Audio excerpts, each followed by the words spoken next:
Hey y'all, happy Saturday. I'm an I-78. Hold on, y'all. Let's see. Israel has done truly amazing things. Child, Trump But done in dropped tonight's actions against bombs. Iran's nuclear facilities, Hey America Mark, has been truly unsurpassed. It has done what so it don't no make no other sense. country on earth Said could he was do. gonna stay out of it. History will record that President Trump acted to deny the world's most dangerous regime the world's most dangerous weapons. His leadership today has created a pivot of history that can help lead the Middle East and beyond to a future of prosperity and peace. President Trump and I often say, peace through strength. First comes strength, then comes peace. And tonight, President Trump and the United States acted with a lot of strength. President Trump, I thank you. The people of Israel thank you. The forces of civilization thank you. God bless America. God bless Israel. And may God bless our unshakable alliance, our unbreakable faith. Child. The leader of Israel within the past 2 hours with that speech there from the Middle East. So now we heard from Benjamin Netanyahu. We'll now hear from President Trump in about a minute from Yep. now. Trump Guys, do we have any of the at 10 o'clock. live feed yet from the White House other than this shot here? Okay. So they're saying not yet. So that feed is y'all coming know he to ain't any never on network, time. So let me including give y'all a ours. brief. So they're monitoring any live feed that pops up. Child, hang on, sir. You know, we appreciate our people, our good people over at RSBN. They keep us informed. So if you guys haven't followed them, please do so. Okay, y'all. So y'all remember during the campaign season how Trump was talking about, you know what I'm saying, we are not going to be entering into any wars. We're not getting involved in anybody's problems. And he was going to be dedicating himself to bringing peace. Okay, so in his effort to ensure peace, because I'm sure this is how he gonna spin it. Yeah, we launched airstrikes on 3 nuclear sites in Iran.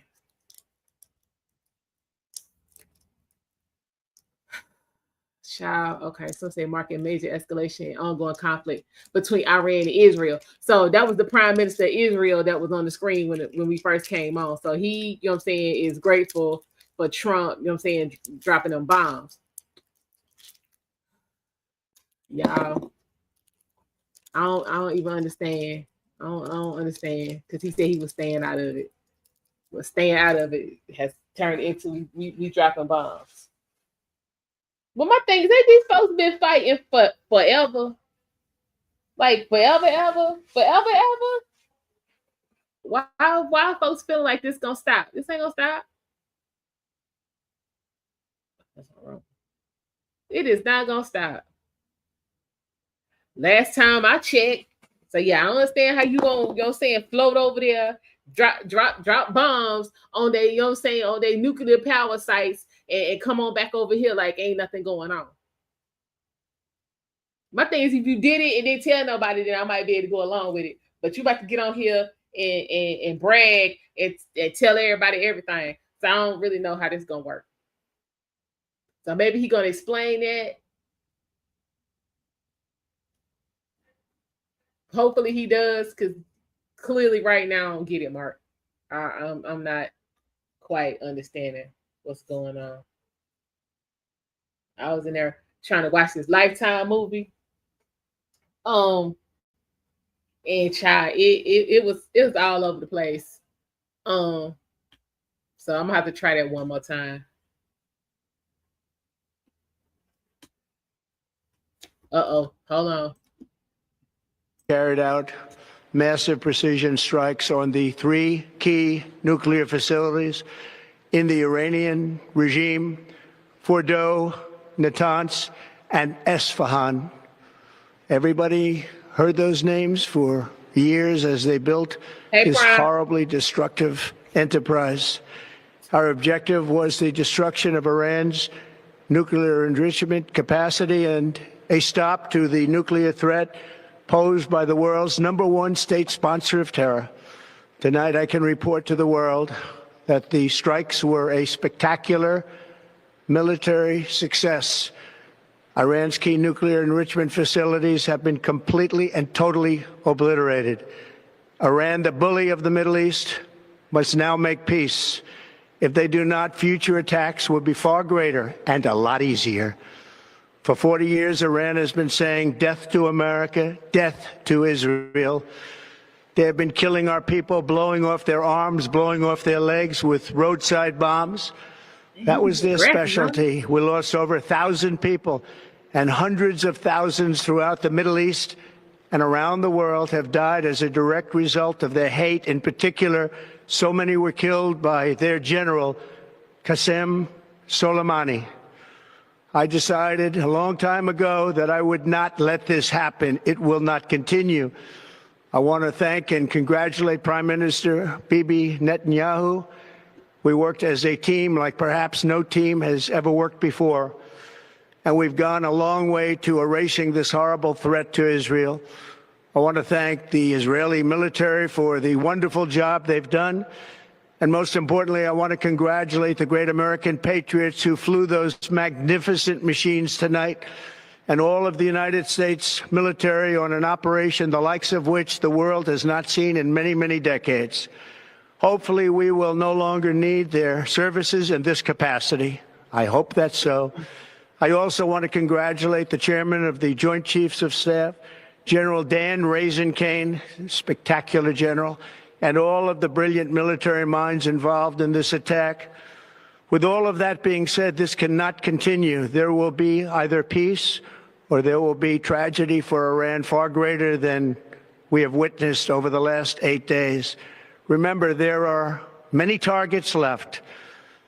Tonight's was the most difficult of them all, by far, and perhaps the most lethal. But if peace does not come quickly, we will go after those other targets with precision, speed, and skill.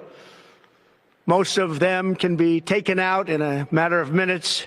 There's no military in the world that could have done what we did tonight, not even close. There has never been a military that could do what took place just a little while ago.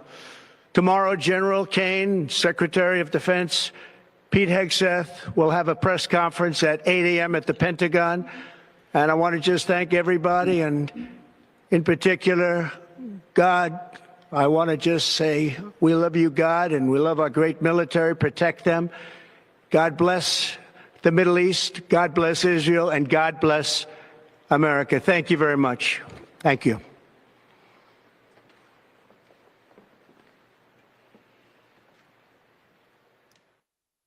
Hold up. That's it. That's all we gonna get. Ooh. Y'all know y'all wrong for that. Hold on, y'all. Let me find y'all some coverage. That right there, sir. Nah, hold up. Let me find us some more coverage, because honey, that'll never do. Oh, he wrong for that. You wouldn't tell us nothing we didn't know before we got on here. Hold on, y'all. Yeah. Let's get on it. We're going to slide over here to Fox real quick and see how this is going to affect us. So the Secretary of Defense, Pete Hegseth. I'm Andrew Kraft. Thanks so much for being with us here on this momentous night in American history, and we're going to keep it going. We're also going to be showing you in replay that very speech in case you might have missed it live. We're going to be showing it to you throughout the course of the evening, also bringing on guests, experts, analysts to help us make sense of this particular moment in time in American history, in the history, the makeup and the shape, the dynamic of the Middle East. June the 21st, 2025 will be a day that is remembered as a huge, huge moment for what happens going forward to the dynamic of the Middle East. And we'll just have to wait and see. A lot of you are probably asking yourself, now what? I think that's a safe question, apt question to be asking. What's going on? And the sun coming up now over the skies of Jerusalem. We also know that President Trump and Israeli Prime Minister Benjamin Netanyahu were on the phone. The United States gave the Israelis a heads up that they were going to do this, and you can see there.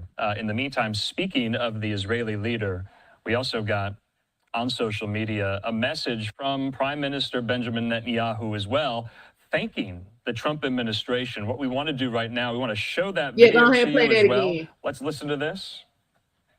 We didn't catch it all. Congratulations, President Trump. Your bold decision to target Iran's nuclear facilities with the awesome and righteous might of the United States will change history. In Operation Rising Lion, Israel has done truly amazing things. But in tonight's action against Iran's nuclear facilities, America has been truly unsurpassed. It has done what no other country on earth could do. History will record that President Trump acted to deny the world's most dangerous regime the world's most dangerous weapons. His leadership today has created a pivot of history that can help lead the Middle East and beyond to a future of prosperity and peace. President Trump and I often say, peace through strength. First comes strength, then comes peace. And tonight, President Trump and the United States acted with a lot of strength. President Trump, I thank you. The people of Israel thank you. The forces of civilization thank you. God bless America.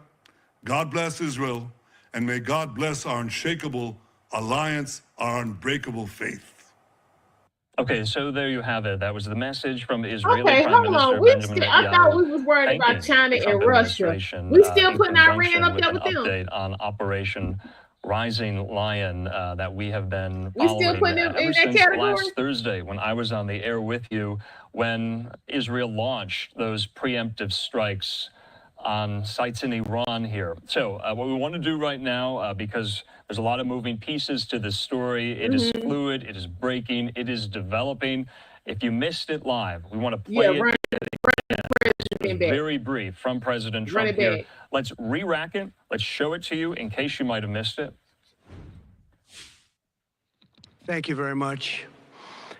A short time ago, the U.S. military carried out massive precision strikes on the 3 key nuclear facilities in the Iranian regime, Fordow, Natanz, and Esfahan. Everybody heard those names for years as they built this horribly destructive enterprise. Our objective was the destruction of Iran's nuclear enrichment capacity and a stop to the nuclear threat posed by the world's #1 state sponsor of terror. Tonight, I can report to the world that the strikes were a spectacular military success. Iran's key nuclear enrichment facilities have been completely and totally obliterated. Iran, the bully of the Middle East, must now make peace. If they do not, future attacks will be far greater and a lot easier. For 40 years, Iran has been saying death to America, death to Israel. They have been killing our people, blowing off their arms, blowing off their legs with roadside bombs. That was their specialty. We lost over 1,000 people, and hundreds of thousands throughout the Middle East and around the world have died as a direct result of their hate. In particular, so many were killed by their general, Qasem Soleimani. I decided a long time ago that I would not let this happen. It will not continue. I want to thank and congratulate Prime Minister Bibi Netanyahu. We worked as a team like perhaps no team has ever worked before. And we've gone a long way to erasing this horrible threat to Israel. I want to thank the Israeli military for the wonderful job they've done. And most importantly, I want to congratulate the great American patriots who flew those magnificent machines tonight, and all of the United States military on an operation the likes of which the world has not seen in many, many decades. Hopefully, we will no longer need their services in this capacity. I hope that's so. I also want to congratulate the chairman of the Joint Chiefs of Staff, General Dan Raisin-Kane, spectacular general, and all of the brilliant military minds involved in this attack. With all of that being said, this cannot continue. There will be either peace or there will be tragedy for Iran far greater than we have witnessed over the last 8 days. Remember, there are many targets left. Tonight's was the most difficult of them all, by far, and perhaps the most lethal. But if peace does not come quickly, we will go after those other targets with precision, speed, and skill. Most of them can be taken out in a matter of minutes. There's no military in the world that could have done what we did tonight, not even close. There has never been a military that could do what took place just a little while ago. Tomorrow, General Kane, Secretary of Defense, Pete Hegseth will have a press conference at 8 a.m. at the Pentagon. And I want to just thank everybody, and in particular, God. I want to just say we love you, God, and love our great military. Protect them. God bless the Middle East. God bless Israel. And God bless America. Thank you very much. Thank you.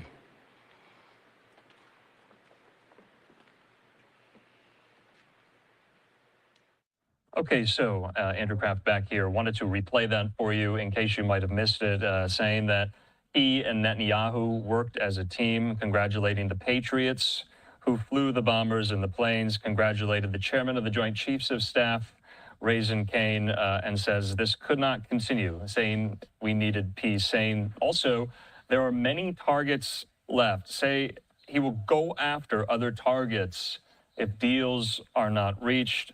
And so yet again, as he has done throughout the course of this entire story, leaving the door open yet again to diplomacy. We'll see if that's actionable or operative at all in the wake of this. In the meantime, though, I want to go out to Capitol Hill. We have a live picture there in Washington. It's a little bit after the 10 o'clock hour there in D.C. Chad Pergram reporting this, that it wasn't only the Israelis that got a heads up. A senior White House official saying the White House gave a courtesy heads up to congressional leadership. That's, of course, Senate Majority Leader John Thune. That's, of course, Speaker of the House Mike Johnson. And I would imagine the Democrats also in charge in the minority, Senate Minority Leader Chuck Schumer, and also House Minority Leader Hakeem Jeffries. Speaking of Hakeem Jeffries, he put out a statement saying this, that Donald Trump promised to bring peace to the Middle East. He's failed to deliver on that promise. The risk of war is now dramatically increased, and I pray for the safety of our troops in the region who have been put in harm's way.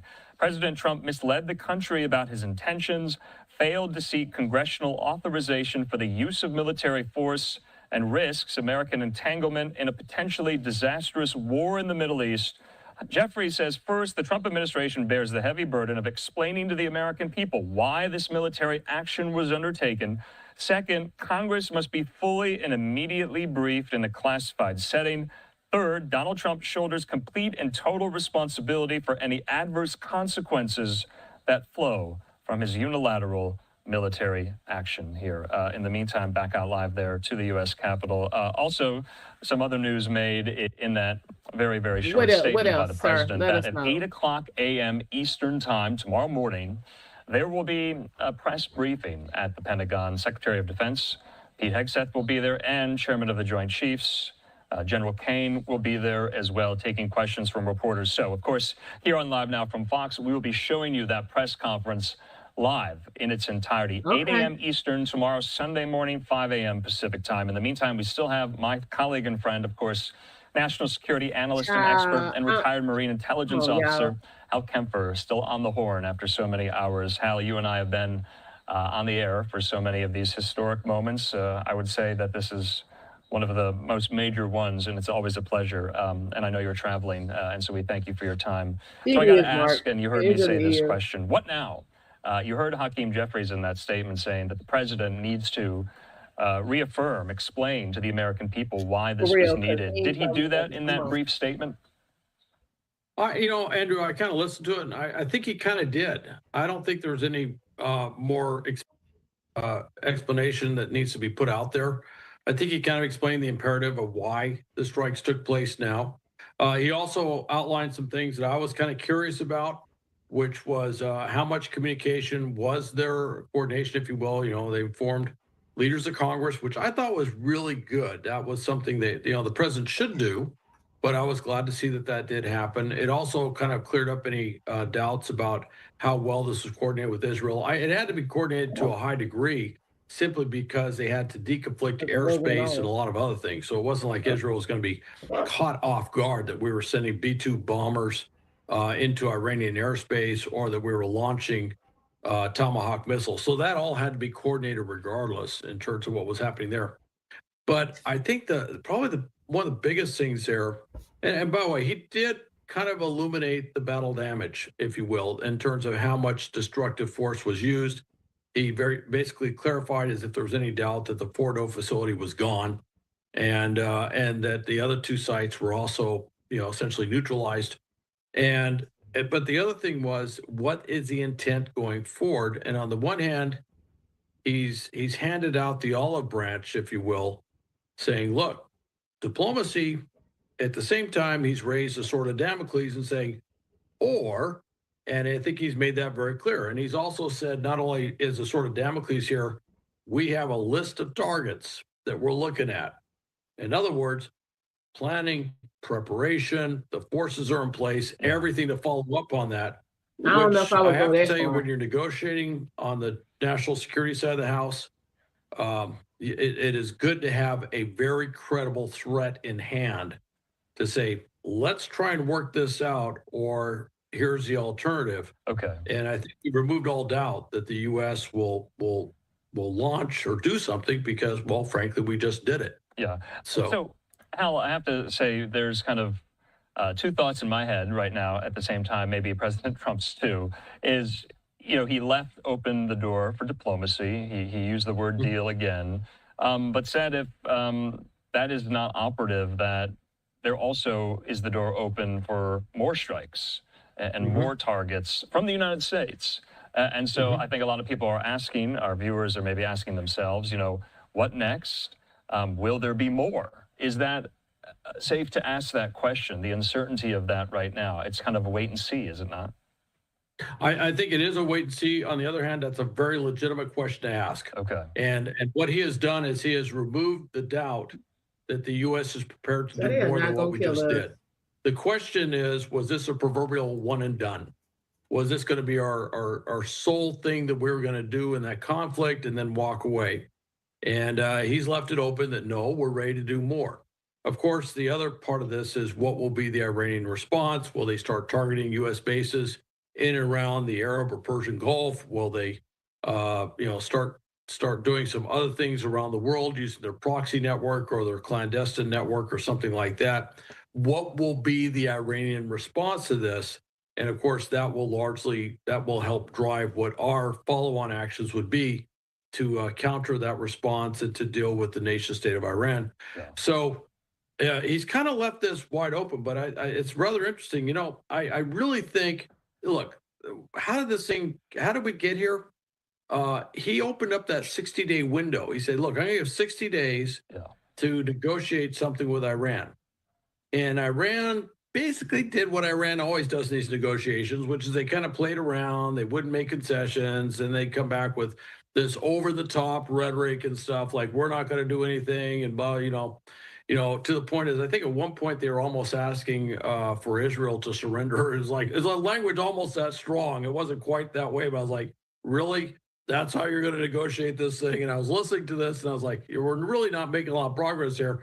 And literally at the end of the 60 days is when Israel started these strikes. And I think that clearly sent a message that this diplomatic overture is something you might want to pay a lot of attention to, because it's not just rhetoric. Okay.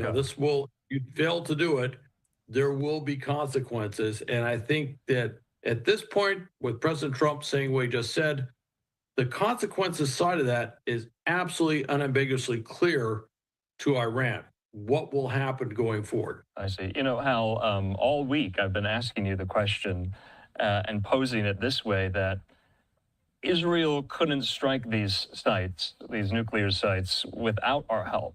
And so maybe our viewers are wondering, what did Israel do to assist? Or was this completely unilateral on the United States' part here? Because I was under the impression that if we were going to do this, which we did, that Israel would be involved in some capacity, maybe with intelligence sharing, maybe with actual kinetic assistance here. So I think that's a really interesting question. And I have to get this on with you as well.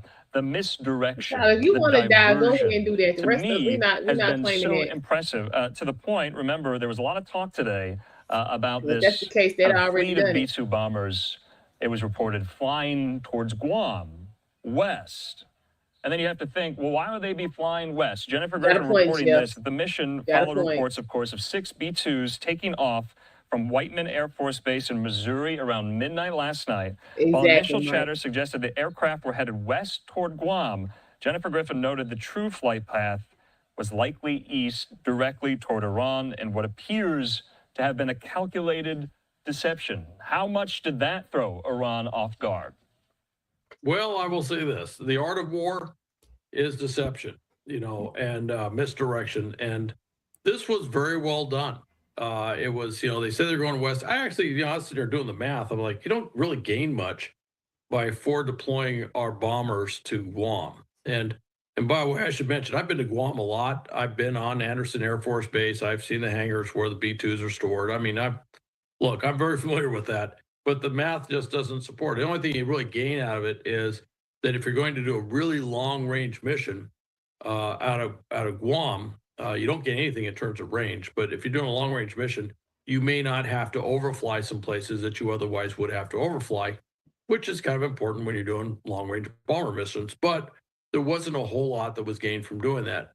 Now, what we're certainly seeing is they said, hey, we're going to Guam. Now, Guam is known to host B-2s. They have a facility to do so. They have a big hangar and stuff. So that would make sense, to say, okay, they're going to Guam, because that is the one place we acknowledge where we could actually put B-2s other than Whiteman Air Force Base. So it's, it's like, okay, but it was complete misdirection. They had launched. They can't really cover up the fact they've launched. I mean, literally, you could sit outside the base and watch them launch. So you can't really cover that part up, operationally speaking. But where they're going, once they get in the air, once they get at altitude, they're stealth bombers. You can't see them at night. They can change course and go another direction, which obviously they did. And so this was all part of, operational, tactical deception. The other thing, too, which you and I have talked about quite a bit, was the language that was being used. Within 2 weeks. That's what the president said. Within 2 weeks. That's what the White House was saying, within 2 weeks, which the Iranians heard, oh, great, we got 2 weeks. And some were saying, and nobody was wanting to disabuse them of that, because nobody was going to say exactly when they're going to do it. Yeah. But if you want to believe 2 weeks, you can. So the Iranians, I think, were pretty much caught off guard. They didn't expect this to happen when it happened, which is, if you a big military strike, that's what you want. So, it was very, I got to tell you, I'm with you. This was very well executed, very well done. They achieved what they were trying to achieve, which is they caught the Iranians off guard. And of course, the airspace has to be completely coordinated with the Israelis. So, you knew that was going to have to be a very integrated sort of approach regardless. By the way, I would mention the Israelis also hit the F-14s. All right. So now, look, Iran doesn't have much in the way of fighter aircraft, and those F-14s are really old. They can't do much. But these are B-2 bombers. Their whole thing is stealth. And if an F-14 was to get in the air, was to find some way to get into proximity of a B-2 bomber, there is a potential threat that they could pose. Well, the Israelis took that off. They eliminated that. So there was a coordinated piece with the Israelis on this. It wasn't just us. The Israelis did something in coordination with this. Okay. Hal Kemper, we're going to leave it at that. We always appreciate your insight, especially on this historic occasion. Hal, thanks so much. Have a good night. Okay. All right. Thank you, Andrew. Okay, back out live there to the White House. I want to put up this map so you can get a sense of the bunker bomb strategy there. So you just heard the president saying that Iran's key nuclear sites were, quote unquote, completely and fully obliterated by U.S. strikes. Trump made the comments you just heard at the White House tonight, hours after announcing the U.S. military had carried out strikes against 3 key nuclear facilities in Iran. The president also warned Iran against carrying out retaliatory attacks against the U.S., saying Iran has the choice between peace or tragedy. So this is a breaking news update, as you know. Also, Iran's nuclear agency on Sunday, it's Sunday in Iran, confirming attacks took place on its Fordo, Isfahan, and Natanz atomic sites, but is insisting that its work will not be stopped. The Atomic Energy Organization of Iran issued that statement after President Trump announced the American attack on the facilities here. So there is confirmation from Iran that there was actual how long before we get some actual photos by the United States. Their state-run news agency, IRNA, reported early Sunday the attacks targeted the country's Isfahan and Natanz nuclear sites. The IRNA quoted an individual by the name of Akbar Salehi, that's Isfahan's deputy governor in charge of security affairs, saying there had been attacks around the sites, though he did not elaborate. Another official confirmed an attack targeting Iran's underground Fordow nuclear site here. So in the meantime, we do want to bring in more voices to the conversation, including my friend there at the Foundation for Defense of Democracies, David Dawood. He's going to join us in just a moment here. This is true.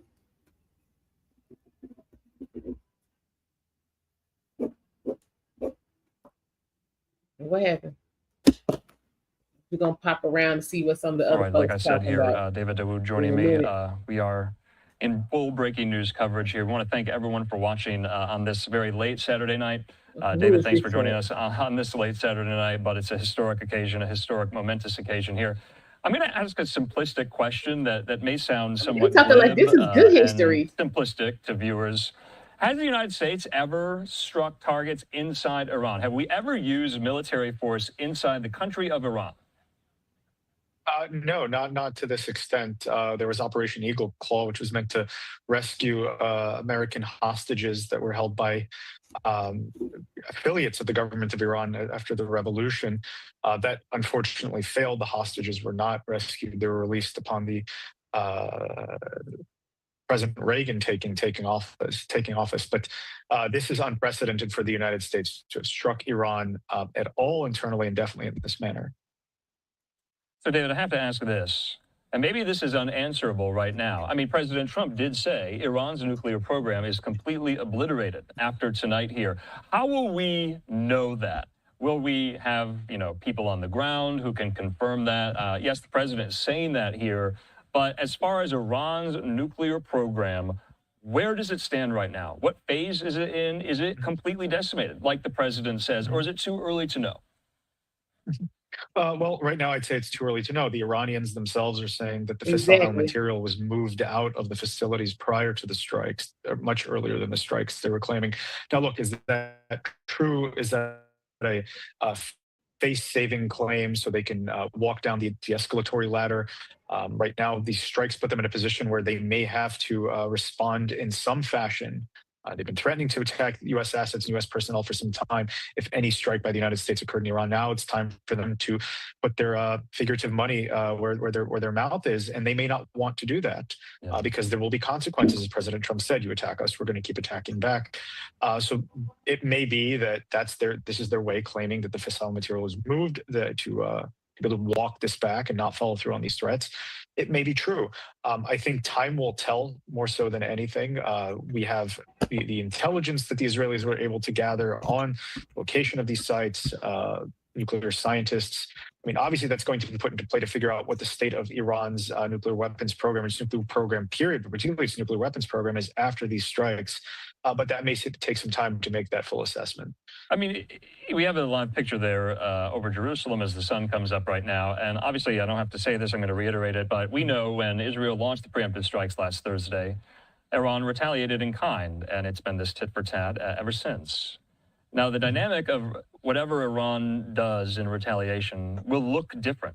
We have U.S. assets in the region in the form of materiel, in the form of troops. Why are you considering this war? In the region, many of whom, are being evacuated from Israel right now. If you're watching this right now from the United States, is it right to be concerned how Iran will retaliate? We don't know. Can they even? And what does that look like? Again, there are a lot of question marks here. So the Israelis have been engaged in now, I think it's a 10-day campaign in Iran to degrade not just the nuclear weapons program, but they've also been striking the ballistic missiles program and other military assets. I think there was a strike on the Iranian Iranian Navy yesterday as well. So there's this degradation of Iran's ability to retaliate directly. Now, if we look at the ballistic missiles, in terms of their attacks on Israel, they've been decreasing in the quantity of barrages overall and the quantity of missiles within each barrage. I think last night there was, or yesterday, there was one missile barrage of 5 missiles each. It's the lowest that's happened since the onset of the war. Now, simultaneously, the Israelis are saying that they've destroyed most of Iran's ballistic missile launchers. But this doesn't mean that Iran's out of assets. Now, could it suggest that Iran's running out of ballistic missiles? That's one explanation. The other explanation is that the Iranians are holding back assets in anticipation of precisely what happened now, that the United States would get involved in this conflict and they'd have to respond to the United States, which could, I mean, anytime you have any military engagement, there's the possibility that this could precipitate a much larger, much more protracted conflict between Iran and the United States. So is Iran holding assets in reserve? They're also, and this is something that, they've been kind of missing from the scene, but Iran's proxies, Hezbollah is the primary proxy. It's taken a beating, but anyone who says that Hezbollah is down for the count is speaking prematurely. So has Iran been holding this in reserve until such a moment? There's also the Houthis, the Iraqi militias. The Iranians are also masters at clandestine operations abroad and in the region if they want to target U.S. personnel. So they have options that are beyond military strikes or direct military strikes through their ballistic missiles, cruise missiles. There are other assets that they could use and activate to threaten the United States, maybe not directly our homeland. They might not want to go that far at this moment, but definitely our assets in the region or in Europe. That is the question, especially from some critics of this action, including from some members of the president's own party, that this will turn into yet another foreign entanglement, that this will be protracted. But then I'd be remiss if I didn't bring up Trump's first term, where he struck targets in Syria. That was a one-off. Do you see similarities to that here tonight? Well, I think there's an even more appropriate analogy, the strike on Qasem Soleimani in January of 2020, where Trump took the move, and then he went up and said, similar to what he said today, both on Truth Social and in his statement, that we're done. Now's the time for peace. And Iran could, there are reports that the United States had informed Iran that there's no intention on the part of the United States to engage in regime change in Iran, that these strikes will be a one-off, that they will target these facilities, and that'll be it for us. Now, Iran obviously has to engage in some face-saving measure. This is more, as much for them to restore deterrence to the extent that they can restore deterrence after this, as it is to show that their base, and this is the real threat to the regime, that they are still capable of responding in kind, of retaliating in kind, that they're not just going to take this quietly. But it could just end up at that, where they engage in a face-saving measure that's able to shore up their image domestically, and President Trump doesn't have to continue down this escalatory ladder with the Iranians. That is a possibility.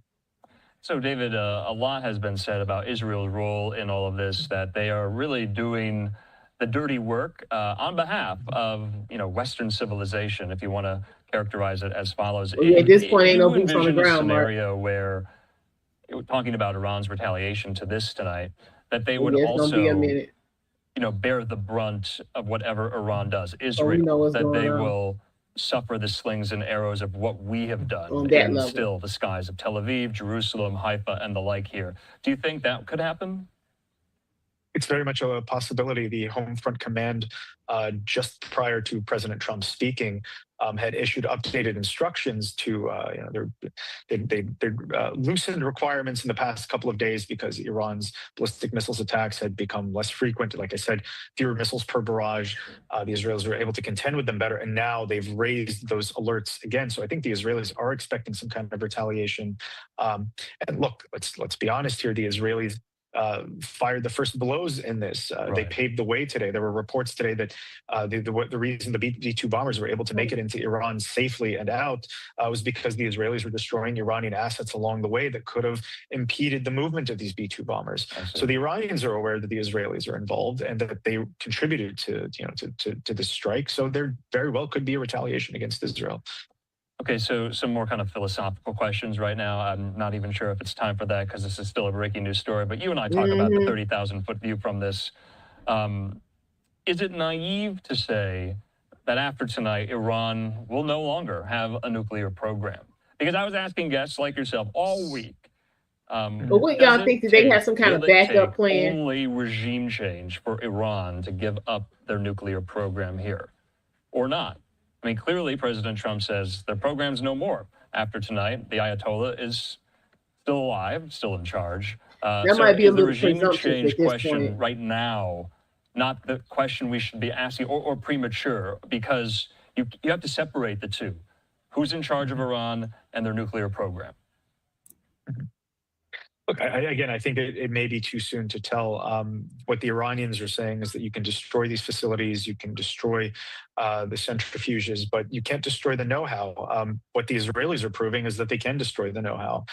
They've been engaged in an assassination campaign against Iran's top nuclear scientists. So if this regime survives and if this regime is able to rebuild and have a pathway to rebuilding, which as things stand, right, they haven't activated their proxies haven't been destroyed, the regime still has an ability to walk this back in a way that it survives. Their ideology hasn't changed. Their tactics may change, where their emphasis may change, but their ideology will not change. And that ideology remains this antipathy towards the West, this desire to challenge Western civilization, and at its forefront, the United States.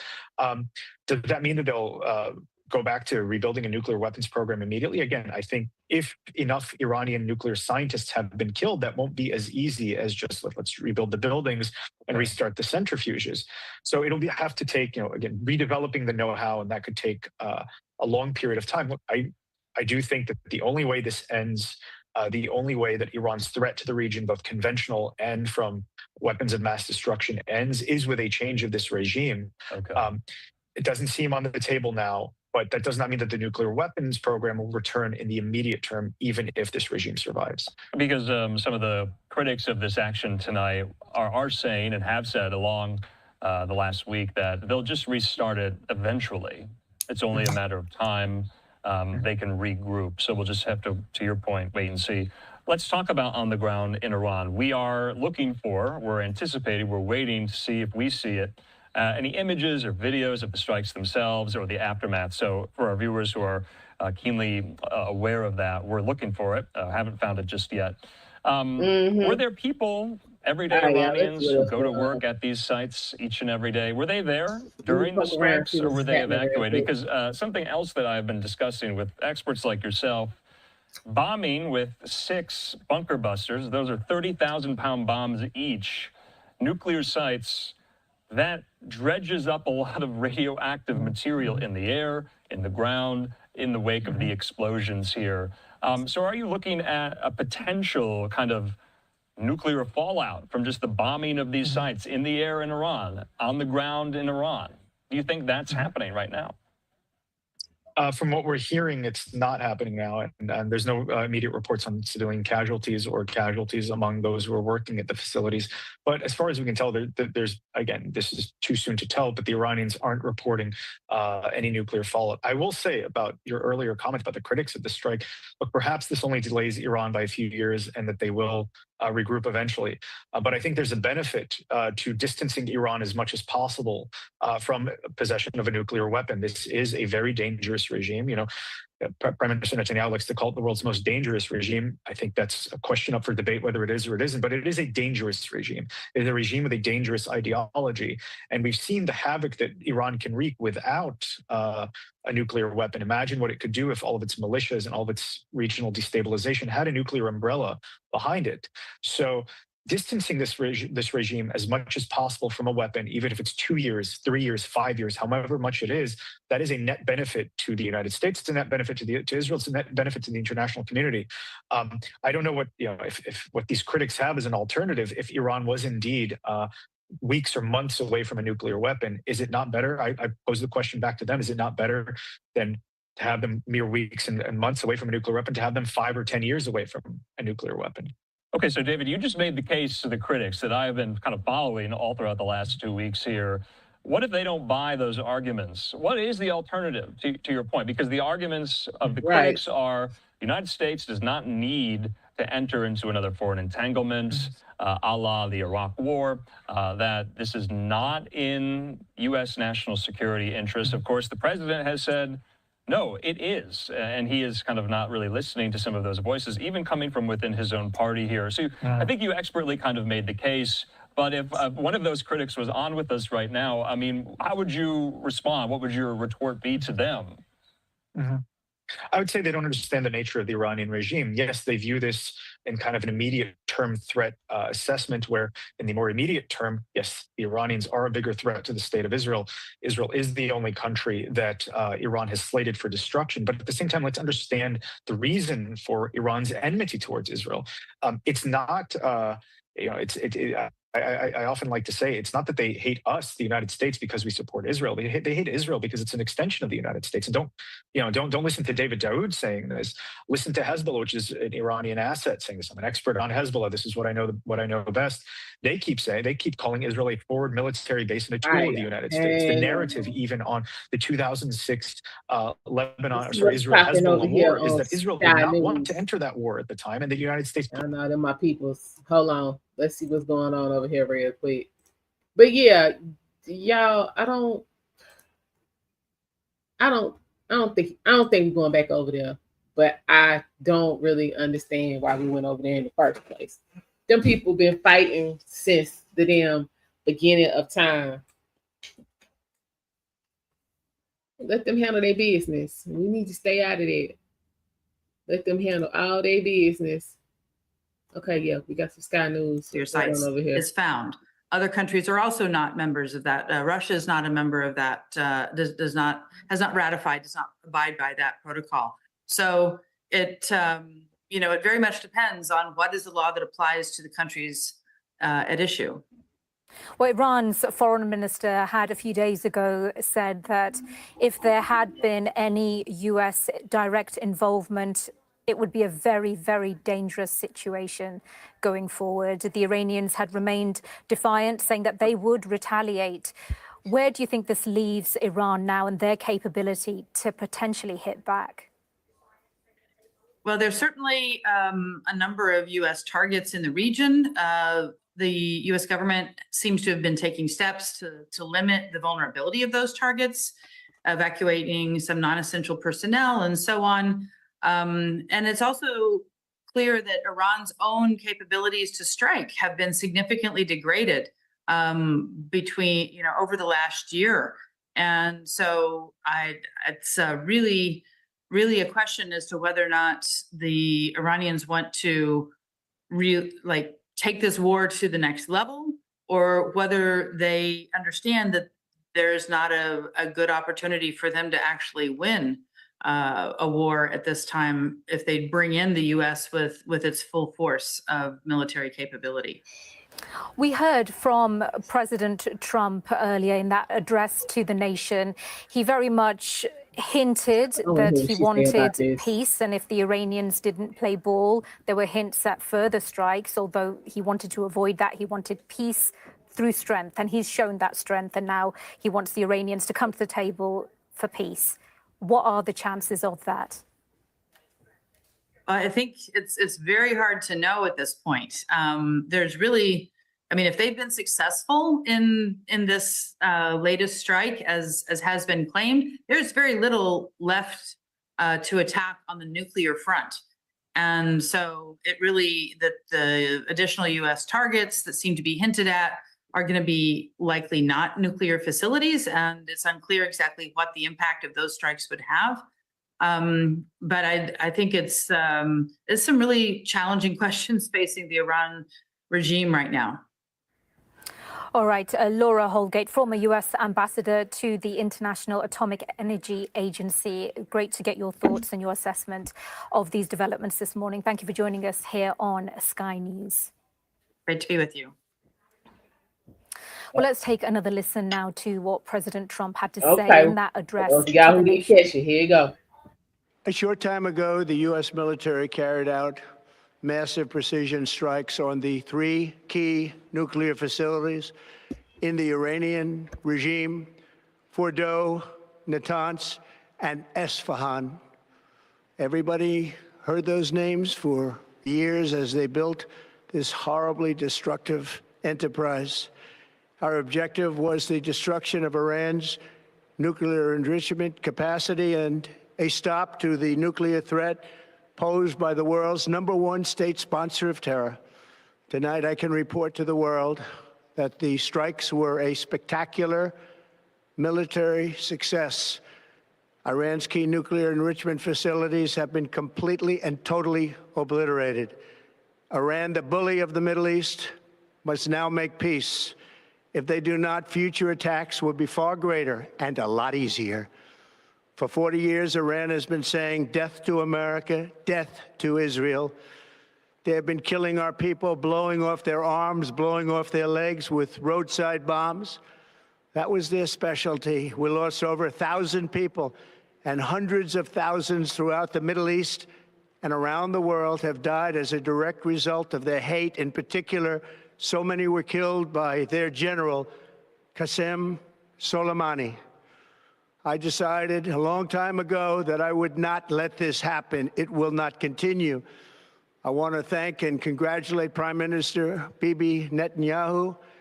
We worked as a team like perhaps no team has ever worked before. And we've gone a long way to erasing this horrible threat to Israel.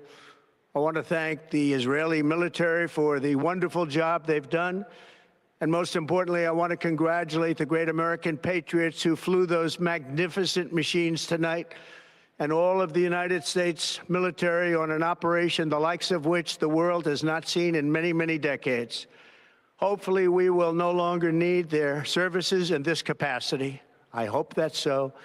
I also want to congratulate the chairman of the Joint Chiefs of Staff, General Dan Raisin-Kane, spectacular general, and all of the brilliant military minds involved in this attack.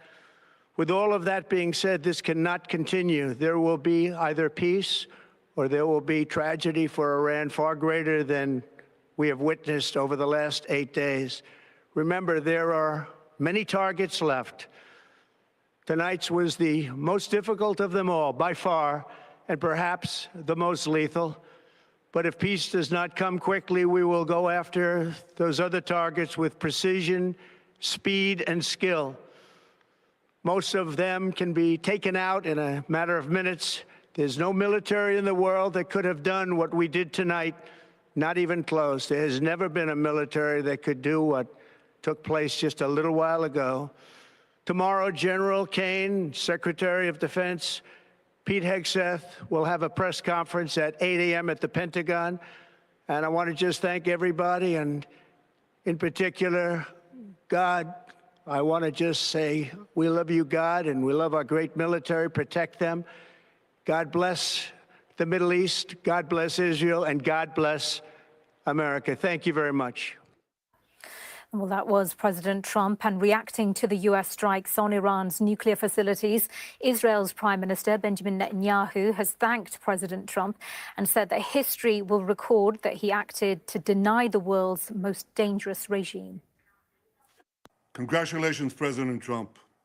Your bold decision to target Iran's nuclear facilities with the awesome and righteous might of the United States will change history. In Operation Rising Lion, Israel has done truly amazing things.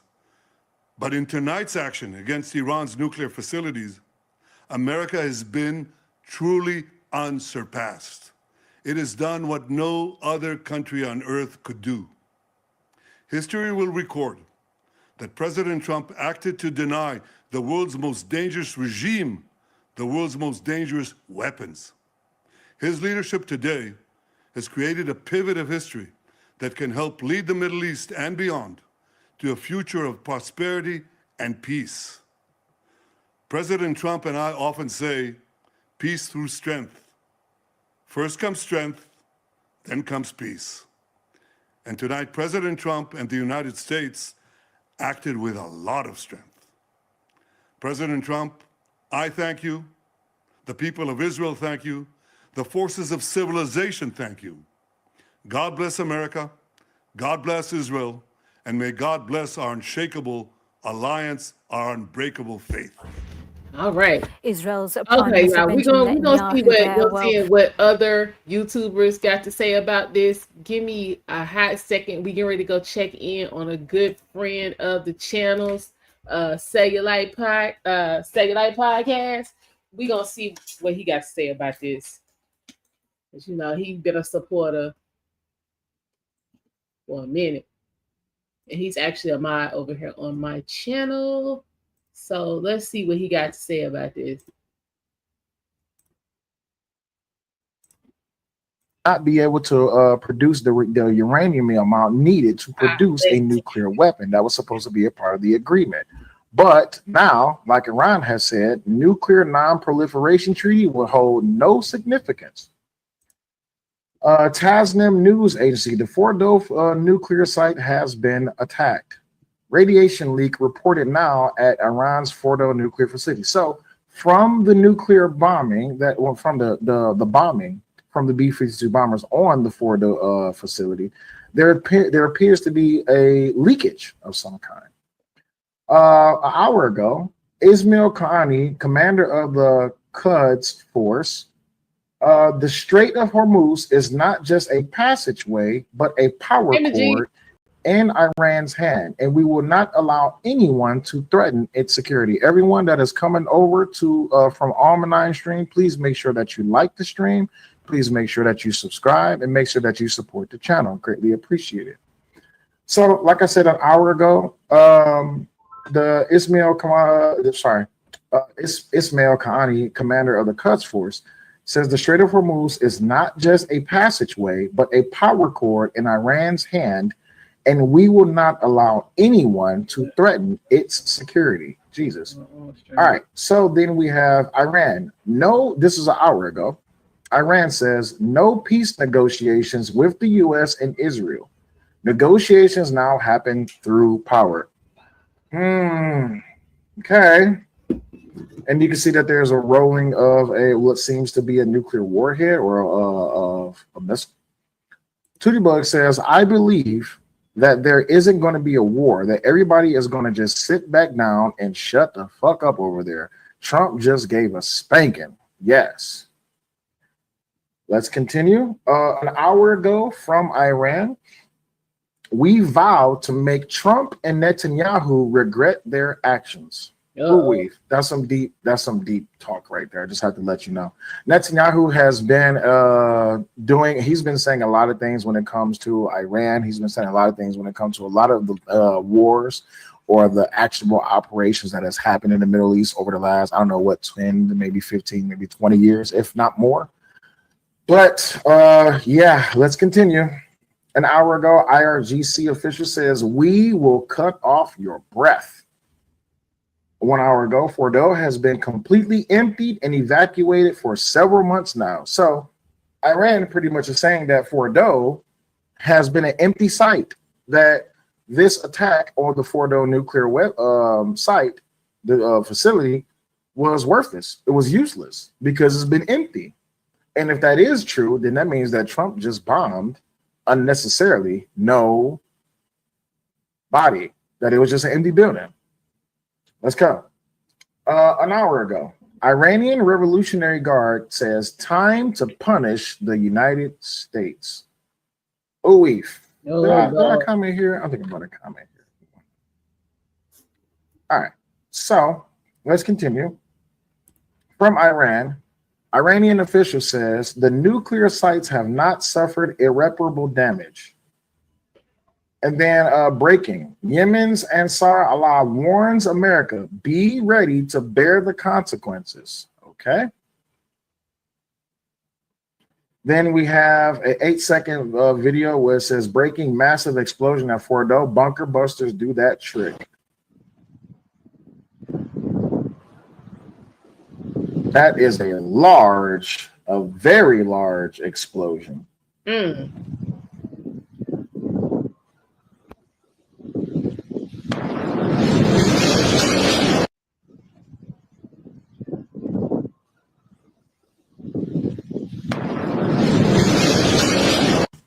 All right, let's move on. All right, 1 hour ago from says urgent. Iranian TV declares every American civilian or military personnel in the region is now a target. Okay, declaring actions on American citizens. Oh, we got more video. Jesus. Oof. By the way, also, Almond, did you redirect or are you just watching?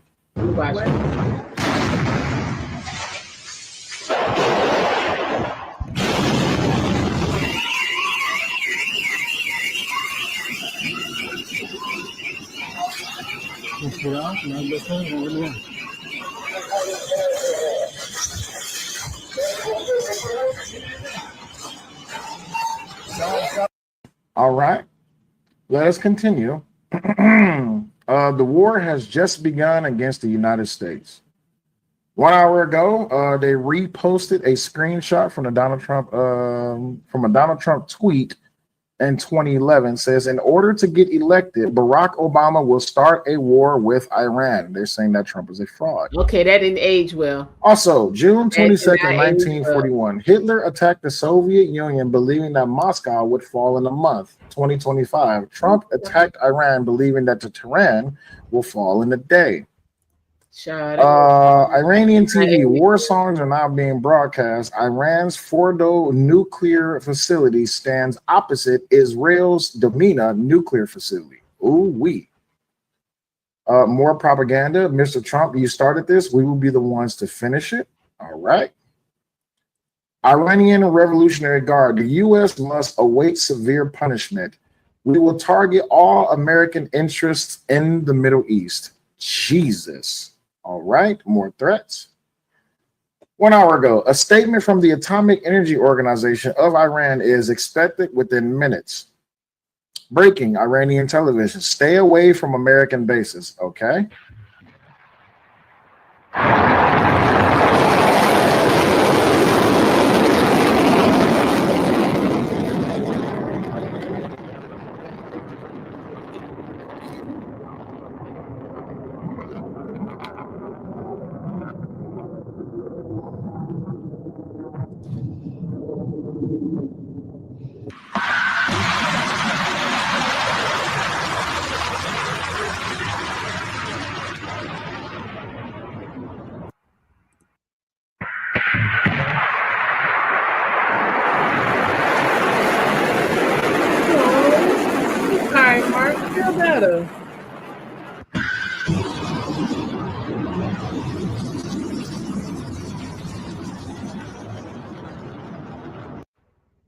All right, let's continue.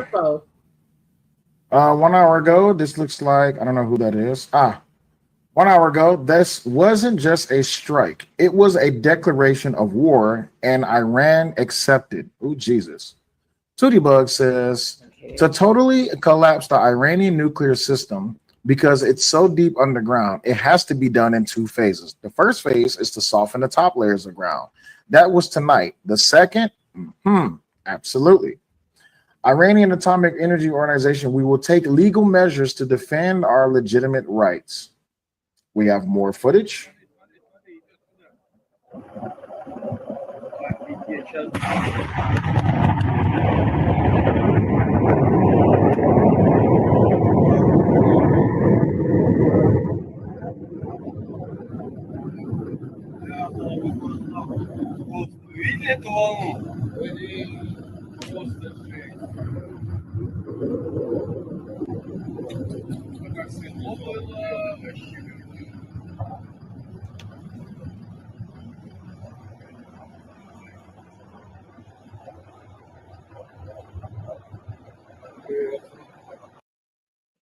All right, let's continue.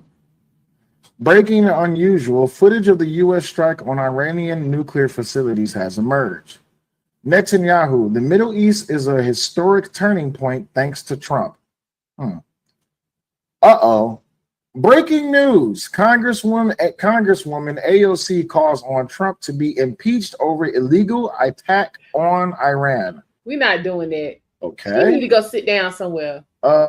Urgent. Fars News. Agency broadcast the first close-up footage of Iran's Fordo nuclear facility. Let's see what happens.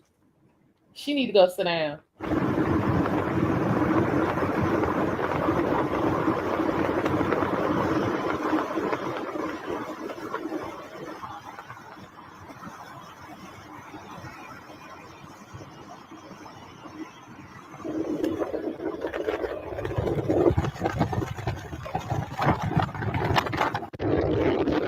Doesn't look like anything is going on. Let's keep going. 38 minutes ago, first official Iranian response to the attacks on its nuclear facilities. Iranian Atomic Energy, Fordo, Natanz, and Isfahan facilities targeted, but we will not stop developing our nuclear industry despite all of this. Iran must now make 1 million nukes. Yemen will officially enter the war. Wow. Uh-oh. Okay, keep your ships away from our territorial waters. Iranian Revolutionary Guard, or IRC, a regional war has begun. Urgent, a serious security incident is unfolding now off the Strait of Hormuz. Urgent, I think the Israeli Prime Minister, we work together as a team. Iranian official, not only the Strait of Hormuz, now the Red Sea will also be closed. That's crazy because I literally just talked about that before I even came to this page. Of course, they reposted Donald Trump on X. If you have photos, okay, let's refresh and see if anything new has come up. All right. Israeli Airports Authority. Israeli airspace is closed for takeoffs and landings due to recent developments. The Islamic Republic's nuclear program remains fully intact. The pig man is lying yet again. Jesus. Supreme Leader Khamenei orders the Iranian military to prepare and calls on the Iranian people for greater resilience. I told y'all this war.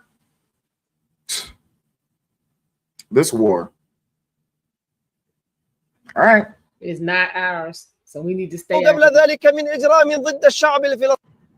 what the hell he's saying, but it's in Arabic, it looks like. It says we will attack all American ships and warships in the Red Sea. Told you. I told y'all. I knew it was coming. I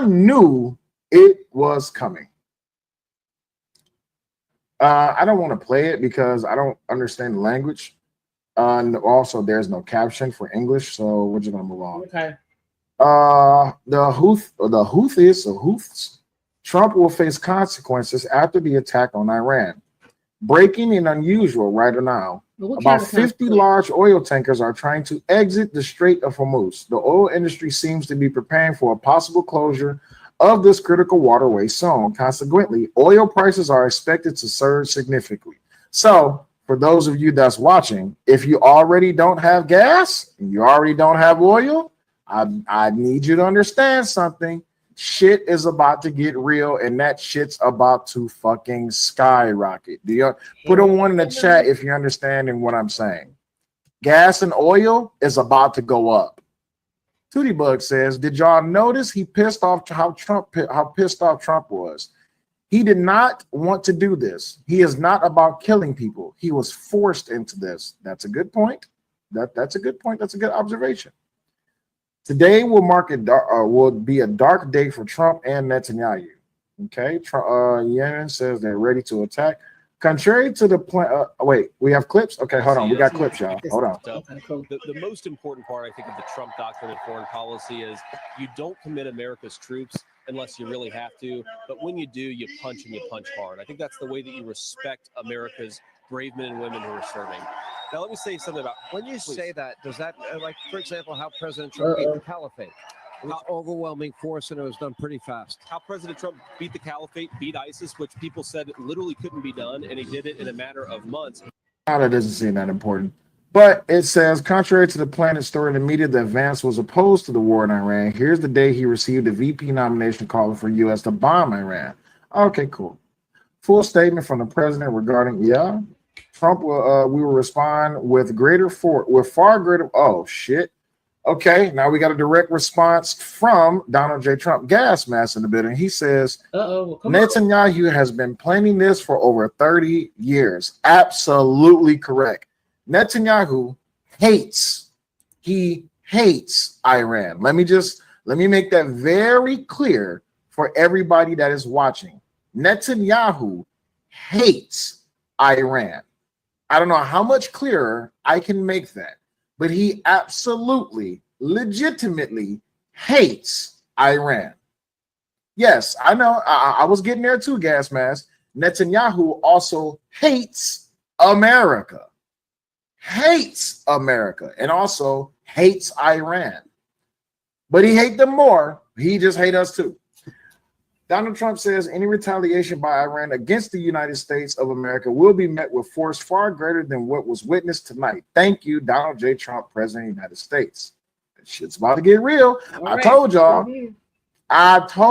y'all. Let us refresh and see if there is anything new. Refresh. New posts. I told you, didn't I tell y'all it was gonna happen? The Strait of Hormuz closed.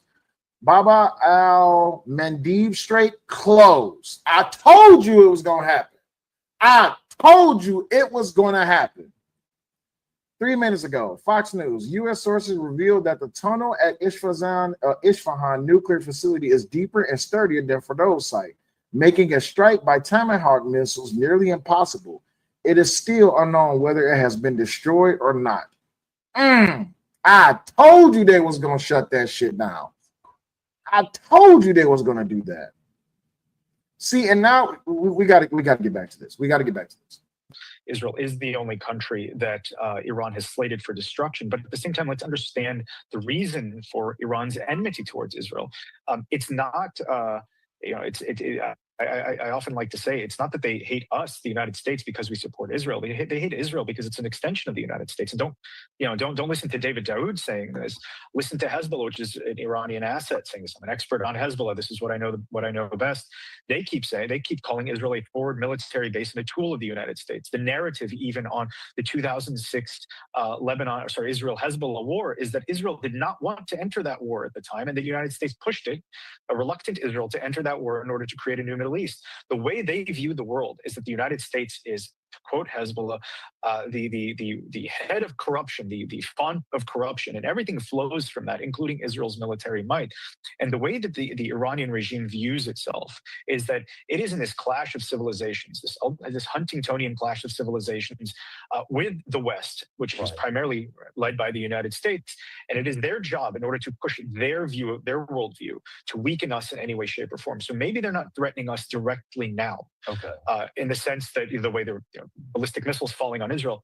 But there is a broader threat, and there's a broader attempt by the Iranian regime and like-minded regimes to weaken the United States. And in doing so, that will threaten our way of life here in the United States. Again, it doesn't have to happen in a year or two, but over the long run, that is their intention. So setting this regime back, and then that's a separate question. I think mixing this up with an Iraq situation, you don't necessarily have to invade Iran and destroy the regime and engage in democracy building in order to prevent this regime from continuing to constitute a threat, both to its surroundings and, in the broader sense, to the United States and its interests. David, lastly, though, what about the Iranian people? There's been this, some would call kind of logical fallacy and maybe naivete going on, that in the wake of all of this, there would be this kind of organic, coming up of the Iranian people, that they would, pursue their self-determination now that, Israel has somewhat liberated them from the jackboot of the theocratic mullahs here. You haven't seen that. Are people naive to the fact that that's actually going to happen? What does your everyday Iranian think about what's going on? Do they like the regime? Do they want the regime gone? Is this positive, good news of what the United States did today, or no? Look, I think it's a complicated question. Look, when we've spoken about this, when it comes to Lebanon, I've always said it's hard to just say what the Lebanese streets' opinion is. And I would say, I'm not an expert on Iran. I don't follow Iran very closely, or as closely as I do Lebanon. But I will say every side in the discussion over whether the Iranian regime has popular support or not has an interest. Omni says the video's audio is quite low. Okay, well, let's cover this then. We're going to go to. All right, y'all. Yeah, I think that's pretty much all we're going to get until tomorrow morning.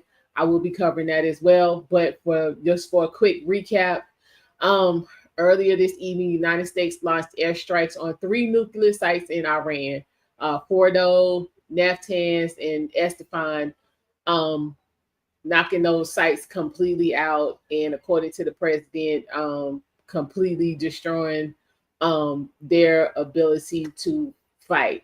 But we're gonna see.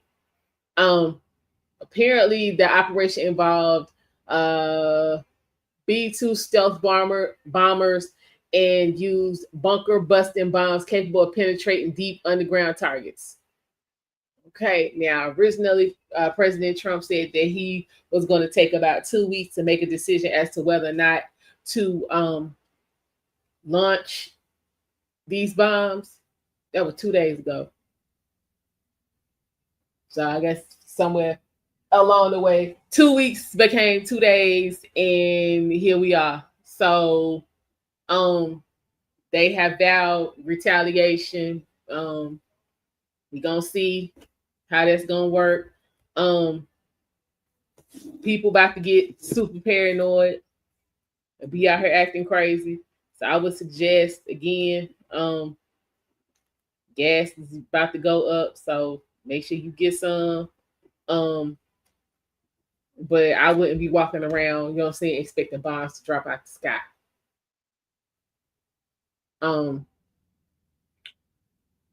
This move is supposed to force the peace treaty with Israel. I personally don't think that's gonna happen because, child, like I said, they've been fighting forever in the day. But we'll see. We'll see. Trump said if it does not happen, then we going back over there. It's gonna be real easy and we coming stronger. So we will be keeping an eye on this to see how this is going to play out. I do appreciate each and every one of you for coming in. Like I said, I will be on tomorrow morning with the briefing from the Pentagon. So we will see if anything. Hold on. How that is gonna work out.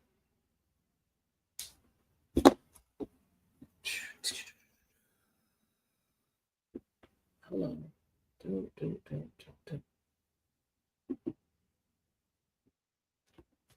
Hold on, y'all. I'm trying to see if I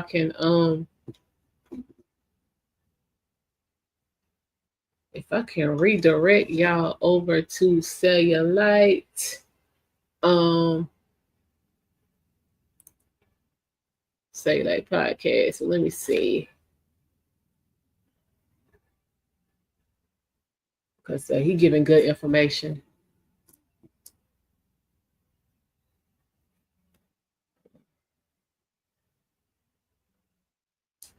Oh, okay.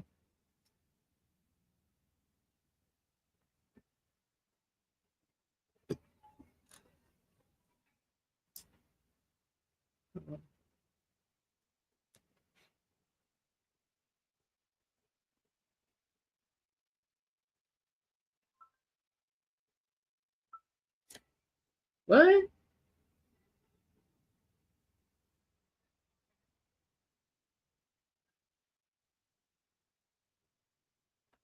Hold on. Oh. Hold on, y'all.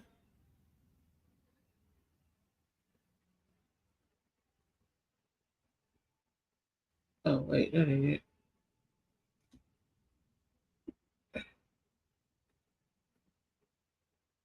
Hold on, y'all.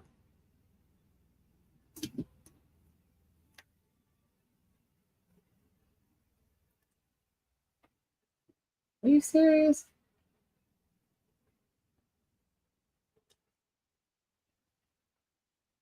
We ain't doing all of that. Hold up.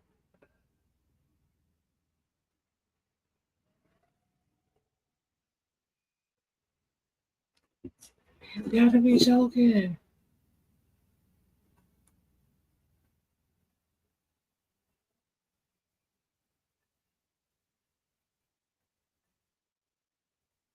Oh, wait, y'all. I'm sorry. I got y'all sitting over here. No sound.